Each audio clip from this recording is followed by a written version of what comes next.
Hi, my name is Khalilah Grattan, and this is my manager leader interview project. For this project, I interviewed my stepfather, Chris Cutini, who works as the general manager at Mazee. They specialize in Mediterranean cuisine, and they do like small plates like tapas, and then a bunch of different beverages. They're his responsibility. He listed a few for me. There were way more that he didn't even list, but a big one is financials. He does everything like invoicing, ensuring QuickBooks is up to date, making sure that everything is entered in, balancing profit and loss statement at the end of each month. Like all of the financials for the restaurant is a big part of his role.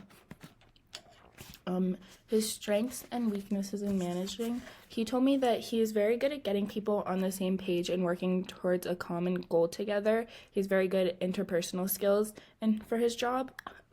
He also has very good employee retention compared to most other restaurants. And he's very good at customer satisfaction and the ability to fix issues with customers to still ensure a positive experience. So, like, if there's ever an issue between a customer and a server, a customer doesn't like something, he's very good at fixing that and making sure that the customer's overall experience is still going to be a positive one. Some of his downfalls and some of his weaknesses are communicating things that need to be done in the moment. He often said that he does them himself rather than delegating the tasks to the appropriate people, which can put a lot of workload on himself for tasks that are not necessarily his job.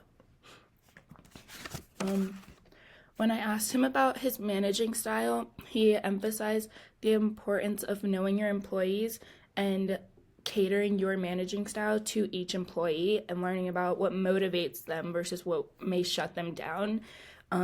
He was talking about how some people just have a thicker skin and you can give advice and redirection to them in a more blunt, maybe harsh way, versus some people you kind of have to tiptoe around things and treat them differently. And so a big thing to having an effective managing style is tailoring your managing style to each person.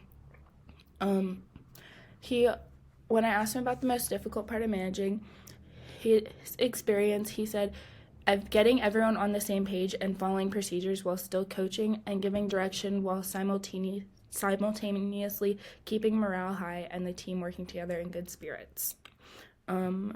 That is another one that requires very strong interpersonal skills with getting everyone moving on the same direction, even if it may be a busy night or some things are not going as planned, still keeping everyone in good spirits to attempt to run things as smoothly as possible. So when I asked him what he looks for in employees, he emphasized that his main priority was self-expression and personality in a person. He would value that over necessarily their skill set.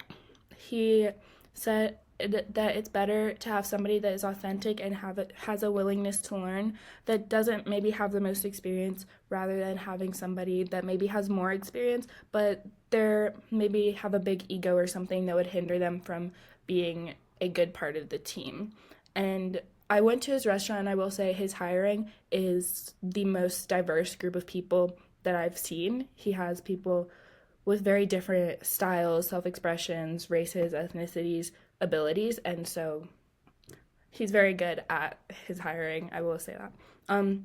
How he handles conflict in the workplace, he emphasized you have to address things when they happen or else they will spread and get bigger and become a whole other issue, so really nip things in the bud.